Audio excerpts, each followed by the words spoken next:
स्वागत है आप सभी का हमारे चैनल एनसीईआरटी सीटेड गाइड में। आज हम कवर करेंगे एनसीईआरटी क्लास 6 चैप्टर 2 ज्योग्राफी, जो कि ग्लोब अक्षांश एवं देशांतर है। चैप्टर का नाम ग्लोब है। ये आप ग्लोब देख सकते हैं। Globe is a small model of earth. आइए देखते हैं। पिछली अध्याय में आप पढ़ चुके हैं कि हमारी पृथ्वी गोलाकार नहीं है। यह उत्तर एवं दक्षिण ध्रुवों पर थोड़ी चपटी तथा मध्य में थोड़ी उभरी हुई है। ये उत्तरी ध्रुव, ये दक्षिणी ध्रुव। यहाँ क्या है, उत्तरी ध्रुव में थोड़ी चपटी हुई है और दक्षिणी ध्रुव में चपटी हुई है और बीच में उभरी हुई है। बीच में हमारी पृथ्वी उभरी हुई है। क्लियर है। अब आइए देखते हैं। क्या आप कल्पना कर सकते हैं कि यह कैसी दिखती है? इस संबंध में जानकारी प्राप्त करने के लिए अपनी कक्षा में सावधानीपूर्वक ग्लोब को देखिए। इस ग्लोब को देखिए। ग्लोब पृथ्वी का लघु रूप है, एक वास्तविक प्रतिरूप है। ग्लोब पृथ्वी का लघु रूप तथा एक वास्तविक प्रतिरूप है, जो कि चित्र 2.1 में दिया हुआ है। ग्लोब विभिन्न आकार एवं प्रकार के हो सकते हैं। बड़े ग्लोब जो आसानी से एक स्थान से दूसरे स्थान नहीं ले जाया जा सकते, पॉकेट में रखने योग्य छोटे ग्लोब तथा गुब्बारे जैसे ग्लोब जिनमें हवा भरी जा सकती है एवं आसानी से एक स्थान से दूसरे स्थान ले जा सकते हैं। ग्लोब स्थिर नहीं होते हैं। इसे उसी प्रकार घुमाया जा सकता है जैसे कुम्हार का पहिया या लट्टू घूमता है। ग्लोब पर देशों, महाद्वीपों तथा महासागरों को उनकी सही आकार में दिखाया जाता है। ग्लोब पर देशों, महाद्वीपों तथा महासागरों के उनके सही आकार में दिखाया जाता है। पृथ्वी के समान किसी गोले पर किसी बिंदु की स्थिति का वर्णन करना कठिन है। जब प्रश्न यह उठता है कि इस पर किसी स्थान की स्थिति कैसे बताई जा सकती है, इसके लिए हमें कुछ बिंदुओं एवं रेखाओं के संदर्भ की आवश्यकता होती है। आप देखेंगे कि एक सुई ग्लोब में झुकी हुई अवस्था में स्थित होती है, जिसे अक्ष कहते हैं। ग्लोब पर वे दो बिंदु जिनसे होकर सुई गुजरती है, उत्तर तथा दक्षिण ध्रुव। ग्लोब पे एक उत्तर और नीचे दक्षिणी ध्रुव। ग्लोब को इस सुई के चारों ओर पृथ्वी की भांति पश्चिम से पूर्व की ओर घुमाया जाता है। ये देखिए इम्पोर्टेंट, ग्लोब को हमेशा पश्चिम से पूर्व की ओर घुमाया जा सकता है। लेकिन याद रखें, इन दोनों में एक अंतर है। पृथ्वी पर वास्तव में ऐसी कोई सुई नहीं होती। यह अपने अक्ष पर चारों ओर घूमती, जो एक काल्पनिक रेखा है। एक अन्य काल्पनिक रेखा भी ग्लोब को दो बराबर भागों में बांटती है। आइए देखते हैं। इसे विस्तृत वृत्त कहा जाता है। पृथ्वी के उत्तर में स्थित आधे भाग में उत्तरी गोलार्ध तथा दक्षिण वाले आधे भाग में दक्षिणी गोलार्ध। ये दोनों बराबर के आधे भाग होते हैं। इस प्रकार विस्तृत वृत्त पृथ्वी पर एक काल्पनिक वृत्त बनाती है। यह पृथ्वी पर विभिन्न स्थानों की स्थिति बताने का सबसे महत्वपूर्ण संदर्भ है। विस्तृत वृत्त से ध्रुवों तक स्थित सभी समांतर वृत्ति को अक्षांश या समांतर रेखा कहा जाता है। अक्षांश को अंश में मापा जाता है। अंश का मतलब डिग्री। आइए देखते हैं। विस्तृत वृत्त शून्य अंश अक्षांश को दर्शाती है, क्योंकि विस्तृत वृत्त से दोनों तरफ ध्रुवों के बीच से दूरी पृथ्वी के चारों ओर के बीच 1/4 है। अतः इसका माप होगा 360 डिग्री। 1/4 यानी 90 डिग्री। इस प्रकार 90 डिग्री उत्तरी अक्षांश उत्तर ध्रुव को दर्शाता है तथा 90 डिग्री अंश दक्षिण अक्षांश दक्षिण ध्रुव को।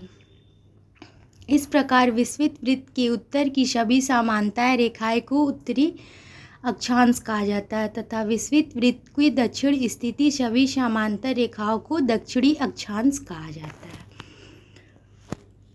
इसीलिए प्रत्येक अक्षांश के मान के साथ उसकी दिशा यानी उत्तर या दक्षिण को भी लिखा जाता है। सामान्यतः उसे U डॉट या द डॉट अक्षर से व्यक्त किया जाता है। उदाहरण के लिए महाराष्ट्र में चंद्रपुर एवं ब्राज़ील, दक्षिण अफ्रीका में बेलो हॉरिज़ॉन्टल दोनों ही अक्षांश 20 अंश पर स्थित है, लेकिन चंद्रपुर विस्तृत वृत्त के 20 अंश उत्तर एवं बेलो हैरिजेंटो विस्तृत वृत्त के 20 अंश दक्षिण में स्थित है। इसलिए हम कह सकते हैं चंद्रपुर 20 डिग्री उत्तर अक्षांश पर तथा बेलो हैरिजेंटो 20 डिग्री दक्षिण अक्षांश पर स्थित है। चित्र 2.2 से स्पष्ट है, जैसे हम विस्तृत वृत्त से दूर जाते अक्षांश का आकार घटता है, यानी अक्षांश का आकार छोटा होता जाता है। आइए चित्र 2.2 देखते हैं। ये देखिए, पृथ्वी जैसे ही हम दूर जा रहे हैं क्या होता है, हमारा अक्षांश घटता जा रहा है। आइए देखते हैं।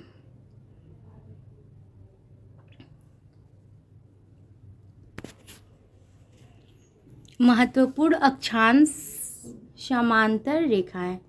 विस्तृत वृत्त 0 डिग्री उत्तर ध्रुव तथा दक्षिण ध्रुव 90 डिग्री दक्षिण की अतिरिक्त 4 महत्वपूर्ण अक्षांश समांतर रेखा और भी हैं। आइए देखते हैं। उत्तरी गोलार्ध में कर्क रेखा 23.5 डिग्री उत्तर तथा दक्षिणी गोलार्ध में मकर रेखा 23.5 डिग्री दक्षिण।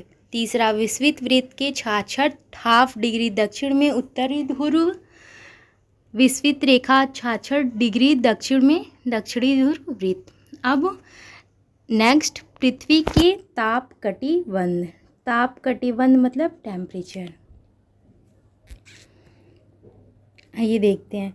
कर्क रेखा एवं मकर रेखा के बीच सभी अक्षांश पर सूर्य वर्ष में एक बार दोपहर के ठीक ऊपर होता है, इसीलिए इस क्षेत्र में सबसे अधिक ऊष्मा यानी गर्मी प्राप्त होती है। इसे उष्णकटिबंधन कहा जाता है। ये इंपॉर्टेंट पॉइंट आप लोग लिखें इसे, ये बहुत इंपॉर्टेंट पॉइंट है। यहीं से सीधे एग्ज़ाम में जब साल में एक बार सूर्य दोपहर के समय ठीक सिर के ऊपर होता है, उस समय जो गर्मी प्राप्त होती है उसे ही हम क्या कहते हैं, उष्णकटिबंध। क्लियर है। कर्क रेखा तथा मकर रेखा के बाद किसी भी अक्षांश पर दोपहर का सूर्य कभी भी सिर के ऊपर नहीं होता।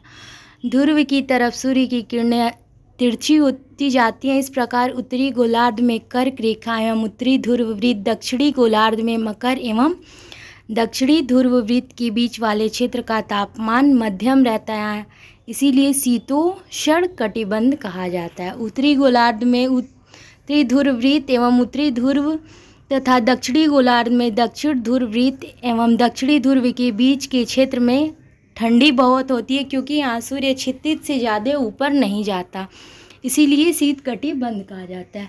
आपको क्लियर है। उष्ण कटिबंध और शीत कटिबंध किसे कहते हैं? उष्ण कटिबंध जहाँ बहुत ज़्यादा गर्मी होती है उसे हम उष्ण कटिबंध कहते हैं, और शीत कटिबंध जहाँ पे बहुत ज़्यादा ठंडी रहती है। अब आइए देखते हैं देशांतर क्या है। देशांतर क्या है? किसी स्थान की स्थिति को बताने के लिए उस स्थान के अक्षांश के अतिरिक्त कुछ और जानकारी की आवश्यकता भी होती है। आप देख सकते हैं कि प्रशांत महासागर में स्थित टोंगा द्वीप एवं द्वीप महासागर में स्थित मॉरिशस द्वीप एक ही अक्षांश 20 अंश दक्षिण पर स्थित है। उनकी सही स्थिति जानने के लिए यह पता करना होगा कि उत्तरी ध्रुव को दक्षिण ध्रुव से जोड़ने वाली संदर्भ रेखा से पूर्व या पश्चिम की ओर इन स्थानों की दूरी कितनी है। इस संदर्भ में देशांतरीय यमोत्तर कहते हैं तथा उनके बीच की दूरी को देशांतर के अंशों में मापा जाता है, यानी डिग्री। प्रत्येक अंश को मिनट तथा मिनट को सेकंड में विभाजित किया जाता है। ये अर्धवृत्त हैं तथा इनके बीच की दूरी ध्रुवों की तरफ बढ़ने पर घटती जाती है और ध्रुवों पर शून्य हो जाती है, जहाँ सभी देशांतरी यमोत्तर आपस में मिलती है। अक्षांश समांतर रेखाओं से भिन्न सभी देशांतरी यमोत्तर की लंबाई समान होती है, इसलिए इन्हें सिर्फ मुख्य संख्याओं में व्यक्त करना कठिन है। तभी सब देशों ने निश्चय किया कि ग्रीनिच, जहां ब्रिटिश राज की वेधशाला स्थित है, वहां से गुजरने वाली यमोत्तर से पूर्व और पश्चिम की ओर गिनती शुरू की जाए। इस यमोत्तर के प्रमुख यमोत्तर कहते हैं, जिसका मान 0 डिग्री होता है। तथा यहाँ से हम 180 पूर्व या 180 पश्चिम तक गणना कर सकते हैं। गणना हम कहाँ से कहाँ तक, 180 पूर्व तथा 180 पश्चिम तक हम गणना कर सकते हैं। प्रमुख एवं उत्तर पूर्वी गोलार्ध एवं पश्चिमी गोलार्ध में विभक्त करती है, इसीलिए किसी स्थान के देशांतर के आगे पूर्व के लिए अक्षर पू डॉट तथा पश्चिम के लिए प डॉट उपयोग करते हैं। जानना रोचक है कि 180 डिग्री पूर्व और 180 पश्चिम एवं उत्तर एक ही रेखा पर स्थित है। आप ग्लोब की अक्षांश समांतर रेखाएं एवं देशांतरी एवं उत्तर के द्वारा बनी ग्रिड को देखें। अभी हमने आपको इस ग्रिड को भी दिखाएंगे। अगर आपको किसी स्थान के अक्षांश एवं देशांतर की सही जानकारी हो तो ग्लोब पर आप उस स्थान का पता आसानी से लगा सकते हैं। उदाहरण के लिए असम में धुबरी 36 डिग्री उत्तर अक्षांश एवं 90 डिग्री पूर्व देशांतर पर स्थित है। अब उस बिंदु को देखें जहां ये दोनों रेखाएं एक दूसरे को काटती हैं। यह बिंदु धुबरी की सही स्थिति होगा। ये देखिए ग्रिड। ये प डॉट वाला क्या है, पश्चिम, और पू डॉट वाला पूरब। इसको समझ कि एग्जाम्पल के लिए जितने इम्पोर्टेंट पॉइंट है इसमें मैं वही डिस्कस करूँगी जो आपके एग्ज़ाम के लिए बहुत ही इम्पोर्टेंट है। अब आइए देखते हैं देशांतर और समय। नेक्स्ट पॉइंट क्या है हमारा, देशांतर और समय। समय को मापने का सबसे अच्छा साधन पृथ्वी, चंद्रमा एवं ग्रहों की गति है। जैसा कि हमने हिस्ट्री में पढ़ा है कि हम प्राचीन समय में कैसे पता लगाते थे कोई चीज़ की किस समय क्या हो रहा है, तो ये हम सूर्य से, चंद्रमा से या फिर ग्रहों से। सूर्योदय, एग्जाम्पल के लिए सूर्योदय एवं सूर्यास्त प्रतिदिन होता है, अतः स्वाभाविक है कि यह पूरे विश्व में समय निर्धारण का सबसे अच्छा साधन है। स्थानीय समय का अनुमान सूर्य के द्वारा बनने वाली परछाई से लगाया जा सकता है, जो दोपहर में सबसे छोटी एवं सूर्योदय तथा सूर्यास्त में सबसे लंबी होती है। ग्रीनिच पर स्थित प्रमुख एवं उत्तर पर सूर्य जिस समय आकाश के सबसे ऊंचे बिंदु पर होगा उस समय एवं उत्तर पर स्थित सभी स्थानों पर दोपहर होगा। चूँकि पृथ्वी पश्चिम से पूर्व की ओर चक्कर लगाती है, इंपॉर्टेंट पॉइंट, पृथ्वी पश्चिम से पूर्व की चक्कर लगाती है। क्लियर है। उनका समय ग्रीनिच समय से आगे होगा तथा जो पश्चिम में है उनका समय पीछे होगा। समय में अंतर की दर की गणना निम्नलिखित विधि से की जा सकती है। पृथ्वी 24 घंटे में अपने अक्ष पर 360 डिग्री पृथ्वी, ये भी इम्पोर्टेंट पॉइंट आप नोट करते जाएंगे। अब 1 घंटे में 15 डिग्री एवं 4 मिनट में 1 डिग्री, 4 मिनट में 1 डिग्री, 4 मिनट बराबर 1 डिग्री। क्लियर है। इस प्रकार जब ग्रीनविच में दोपहर 12 बजते हैं तो ग्रीनविच के समय 1 घंटा आगे अर्थात वहाँ दोपहर का 1 बजा होगा, लेकिन ग्रीनिच में 15 डिग्री पश्चिम का समय 1 घंटे पीछे होगा, यानी वहाँ सुबह के 11 बजे होंगे। इस प्रकार जब ग्रीनिच पर दोपहर 12 बजे होंगे उस समय 180 पर मध्य रात्रि होगी। किसी भी स्थान पर जब सूर्य आकाश में अपने उच्चतम बिंदु पर होता है तो दोपहर में उस समय घड़ी में दिन के 12 बजते हैं। इस प्रकार घड़ी के द्वारा दिखाया गया समय उस स्थान का स्थानीय समय होगा। आप देख सकते हैं कि दिए गए देशांतर या उत्तर पर सभी स्थानों का स्थानीय समय समान है। अब आइए हम मानक समय क्यों मानते हैं, मतलब क्यों समय मानते हैं सूर्य से, पृथ्वी से, ग्रहों से, आइए देखते हैं। अलग अलग एवं उत्तर पर स्थित स्थानों के स्थानीय समय में अंतर होता है। उदाहरण के लिए बहुत से देशांतरों से होकर गुजरने वाली रेलगाड़ियों के लिए समय सारणी तैयार करना कठिन होगा। भारत में गुजरात के द्वारा तथा असम में डिब्रूगढ़ के स्थानीय समय में लगभग 1 घंटा 45 मिनट का अंतर होगा। इसलिए यह आवश्यक है कि देश के मध्य भाग में होकर गुजरने वाली किसी एवं उत्तर के स्थानीय समय को देश का मानक समय माना जाए। इस एवं उत्तर रेखा के स्थानीय समय को पूरे देश का मानक समय माना जाता है। भारत में 82 हाफ डिग्री पूरब को मानक योमोत्तर माना गया। इस योमोत्तर के स्थानीय समय को पूरे देश का मानक समय माना जाता है। इसे भारतीय मानक समय के नाम से जाना जाता है। एग्जाम्पल के लिए कबीर भोपाल के निकट एक छोटे से नगर में रहता था। वह अपने मित्र आलोक से कहता है कि वे लोग आज रात्रि में नहीं सो पाएंगे। भारत एवं इंग्लैंड के बीच क्रिकेट मैच लंदन में 2 बजे अपराह्न शुरू होगा, अर्थात भारत के अनुसार मैच 7:30 बजे शुरू होगा, देर रात्रि में समाप्त होगा। क्या आप जान सकते हैं कि भारत एवं इंग्लैंड के बीच के समय का अंतर क्या है? आइए देखते हैं। भारत ग्रीनविच के पूर्व 82 डिग्री पूर्व में स्थित तथा यहाँ का समय ग्रीनच मतलब भारत से लंदन का समय 5 घंटा 30 मिनट आगे है। भारत से लंदन का समय 5 घंटा 30 मिनट आगे। ये बहुत ही इंपॉर्टेंट पॉइंट है, आप इसे नोट कर लेंगे। इसीलिए जब लंदन में दोपहर के 2 बजे होंगे तब भारत में शाम के 3:30 बजे होंगे। जब लंदन में दोपहर के 2 बजे होंगे, ये ध्यान से देखिएगा, बहुत इंपॉर्टेंट है। यहाँ से बहुत सारे क्वेश्चन हैं जो मैं आपको क्वेश्चन प्रैक्टिस कराऊंगी, तो यहाँ से बहुत सारे क्वेश्चंस देखने को मिलेंगे। सो आप इसको एकदम ध्यान से देखिए ताकि यहीं क्लियर हो जाए। जब दोपहर के 12 बजे होंगे तब भारत में शाम के 7:30 बजे होंगे, यानी कुल 5 घंटे 30 मिनट आगे है लंदन का टाइम भारत के टाइम से। क्लियर है?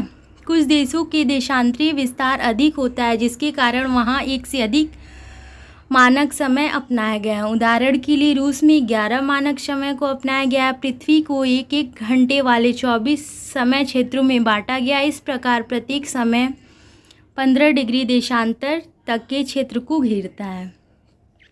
Thank you. मैं ऐसे ही लेसन 3 लाऊंगी। मैं अपने चैनल पे सारे एनसीईआरटी के 6, 7, 8 जो कि हमारे सीटेट एग्ज़ाम में आते हैं, मैं उन सबको चैप्टर वाइज एक एक एक्सप्लेन करूँगी ताकि आप उसे पढ़ के जाएं तो आपको एग्ज़ाम में कोई प्रॉब्लम ना हो। आपको ये मेरी वीडियो अच्छी लगी हो तो इसे ज़्यादा से ज़्यादा लाइक, शेयर एंड सब्सक्राइब कर दें। Thank you.